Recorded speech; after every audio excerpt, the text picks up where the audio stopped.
if I can give somebody a better start than what I had, if I can give them the tools and knowledge and resources that I now have and give it to them at a younger age than me, like, that's incredible. I wish everybody could have a relationship. That's what life is, a relationship with someone you love. The main thing is just to push yourself. I'd say that's the main thing that you have to keep in mind. And when you're that determined and you're that focused on a goal and a result, you have to have that enthusiasm to carry you through. I've worked at CBS, I've worked at Fox, I've worked at Oprah, I've worked at ABC, Disney, and now I'm at NBC Universal. Well, my name is Solomon Hicks. My name is Mike Muse. I'm Audrey Smaltz. My name is Georgi Page. My name is Michelle Hord-White. I started playing guitar when I was 6, and then kind of got tired of it after a while, so I took a break for about 2 months. And once I got back into it, that was actually my first call and realizing that I actually really loved the guitar and that I'd want to do it when I get older. I'm a native New Yorker, and I like to tell people I was born, bred, toasted, buttered, jellied, jammed, and honeyed in Harlem. So I'm a Harlem girl. And now I live on 55th Street, just off Fifth Avenue in a wraparound penthouse. And Donald Trump is my neighbor. So I'm a hard worker and I'm a creative person and love the arts. I'm a runner, I love nature, I love the environment, and I love people. There's tremendous value in having a woman, an African-American woman, who has, a demonstrated ability to produce for the biggest and the brightest and to be calm under pressure and who understands different facets of this business, helping to make decisions about how we grow the next generation. Mike Muse is a guy who goes against conventional wisdom. I am a person who has felt like I didn't fit into any box, nor did I want to conform to be any box. I'm a guy who's always believed that life is what you make of it, and you can create your own path and your own destinies, and not allow other people to create those for you. I walked in, I was about 13 going on 14, I had my guitar and my amp. And then the doors were closed and it has glass doors, and I looked in, it's like the first time I actually seen a big band before. So just like... Here I am with the company called The Ground Crew. Now I got that name from the Reverend Dr. Martin Luther King, from his speech that he gave in 1964, December the 10th, when in Oslo, Norway, he received the Nobel Peace Prize. And there are 2 mentions in his speech about he couldn't take the flights to freedom if it hadn't been for the ground crew. I went to the University of Michigan. I majored in industrial engineering. I did some nuclear chemical research. And it wasn't something that I found myself enjoying. When I graduated, I had a great offer with a major consulting firm out here in New York City, and I actually turned them down to be a bartender.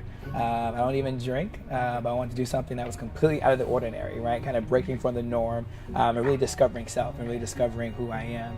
It was in that process and in that journey that I got an approach to ask to be part of the music business. I can play the pop stuff, I just choose not to, so if you definitely want to be a good innovator and just be different, I just say don't follow the crowd. The interesting thing is, they were looking for a colored girl, this is 1962, to work in the financial district. They had a couple of black men down there, so I was the very first colored girl on Wall Street going to school. They sent me to school. I'll just get up, I try to get my chores out the way, then just practicing, because at the spot that I am now, I'm in a pretty decent, playing at 17, being a pretty much well-rounded musician. I always know I can get better, so just putting in more and more work into my musicianship.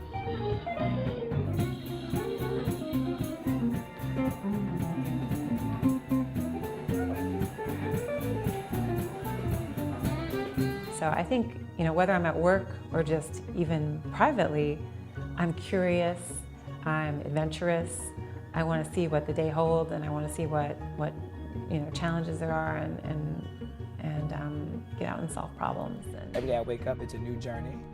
It's a new experience. I never know what God has in store for me.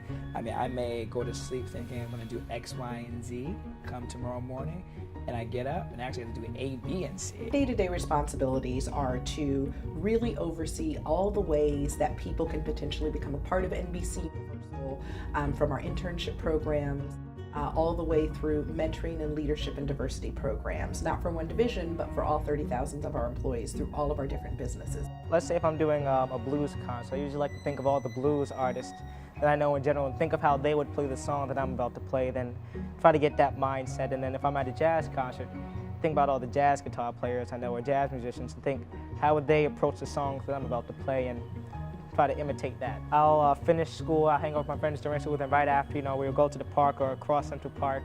Then we'll all just hang out on the west side. Then after around 6 or 7, that's when I'm usually saying, oh, I gotta go to New Jersey or Connecticut or wherever I have to play for the night. The biggest trait is not being afraid to fail. And I think when you're not afraid to fail, you go extremely hard and aggressive to achieving whatever goal that you have because you don't believe that there's any doubt that you might not make it. Because so many people who go in business have these fantastic ideas, but they have not a clue how to be in business. They just have ideas. So in order to be an entrepreneur, to be an innovator, to make change, you have to be well-rounded. Seeing other guitar players, like I was more into rock, so people like Jimi Hendrix, Santana, Angus Young from AC/DC, seeing how they play and realizing that if I practice hard enough, maybe one day I could be like that. What's exciting about it is my job at its best is really about helping people get their break, get their shot, understand what our opportunities are, and to grow and develop them. I have to say the thing that I enjoy most is seeing the people's reaction of when they hear music and see them get up and dance and see them enjoy themselves. In high school, they gave me the opportunity to contribute. They said, hey, we've got this idea, we want to do a scholarship in conjunction with the Hall of Fame. My dad was being inducted and they wanted to kick something off. But we need something a little extra hook or a little something extra special. So a friend and I went down to the University of Minnesota, went into the library and started looking at journals.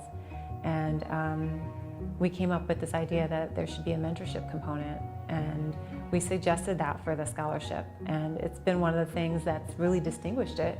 My first role model would definitely be my parents because they're such hard workers and they kind of put that in me to just keep working on my weaknesses. But one of them was a guitar player that just died last March. His name was Melvin Sparks. And he was definitely one of my biggest role models because he was one that really started me getting into jazz playing and the role of the guitar player in the bandstand. I had a supervisor at one point who, for whatever reason that I still don't know to this day, just did not like me.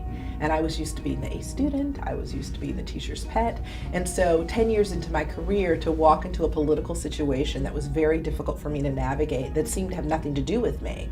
And all of a sudden I was feeling like someone was trying to sabotage me. And long story short, it worked out really well. The person wound up losing their job. I wound up doing very, very well. But it's really important, I think, especially in the first several years of your career, to be clear about who you are and what defines you. Because there's always someone who will be willing to tell you that you can't do something, you're not good enough, you're not capable, and to really sort of have an internal ability to say, is this about me or is this about them? And if it's not about me, then I can't own it, and I can't own what they're bringing to it. And sometimes, quite frankly, on the other side, it's important to say, what, maybe this is about me, and I need to do things differently, or I need to get myself together. So being really clear about where you are and where you stand in the pecking order is really important. Wasn't connected enough. Didn't have enough resources, wasn't knowledgeable enough about any industry, whether it was music, right? I wasn't connected to anyone who was in the music industry. I never did create a song before. I was never an artist. I never could play a musical instrument. I didn't have the resources to pull things together to make it happen. At the same time in politics, right? It was that I was too young, right? I wouldn't have enough, again, resources is the key word. I would never have enough resources to be able to pull off the type of feats I'm able to pull off. And I was too young in the room and nobody really would give me attention or pay me attention. And so those are the obstacles that I confronted on a daily, no matter what industry I chose to go in. I think a lot of the obstacles that I had were probably just my own limitations. I wasn't, it's kind of a weird answer, but I wasn't as aware of or thinking about external limitations. I was working on the internet, it was a frontier. There weren't a lot of preconceived notions of what this should be and what the answers were. So it was the perfect place for me because we were trying different things and everybody's input was considered. There were no rules. What happened, I decided I had saved $60,000. I was going to go in business for myself. I took a chance. I took a risk, R-I-S-K. Who's to say you can't put house in an R&B song? Who's to say you can't put R&B in a rap song, right? And so that's what I'm loving most about all these genres that are out there right now is the experimentation, not afraid to go against the grain, using unconventional wisdom, unconventional methods, unconventional beats. So I think it makes music such an exciting time period right now. Most kids today aren't into jazz or blues and R&B, and that's something that we haven't had in music for a long time. You know, a lot of the stuff is basically on a computer-based or dealing with auto-tune, and there's no really like musical substance. I think maybe bringing back jazz is definitely different. Mentorship is the most valuable asset that someone can have, right? And no matter what stage you are, no matter if you're in high school, college, or young professional, or the age that I am right now, I believe that we all need mentors along the way to guide us to new places that we want to go. You surround yourself with people who are smarter than you. You surround yourself with people who are younger than you, thinner than you, cuter than you, prettier than you, especially bright. You really don't want to be with somebody who's not bright, because they just bring you down. You want to bring somebody uplifts you. You are enough and you don't need anything else, and that you are able to make change. And then when you do good and you do things for the right reasons and you recognize that you are enough, great things come to you. The main thing is just to push yourself.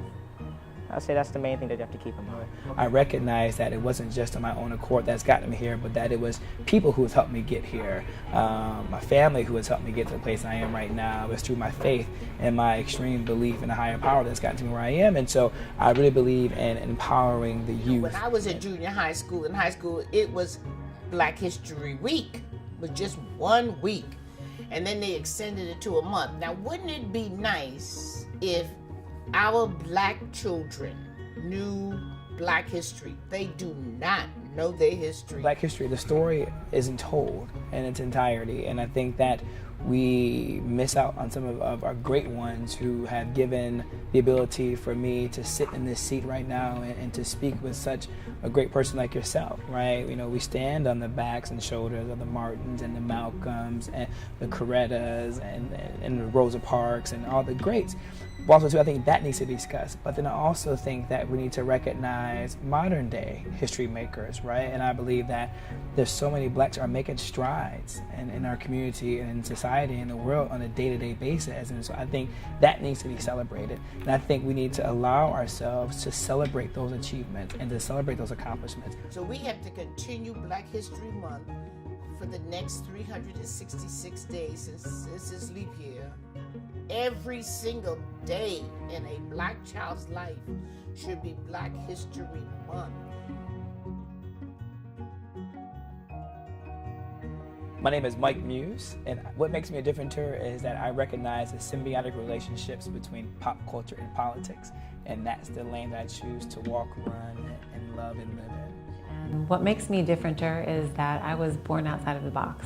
And what makes me differenter is my love for jazz and being able to play it and then going against the natural ear of hearing pop. And I'm differenter because I march to the beat of my own drum, whether anyone else hears the music or not. What makes me differenter?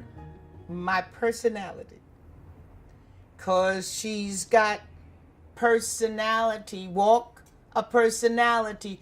Talk a personality. Smile a personality. I get over with my personality. I'm out there, loud, big, strong, and happy, and thankful to God and to everybody, to the world. They make me who I am.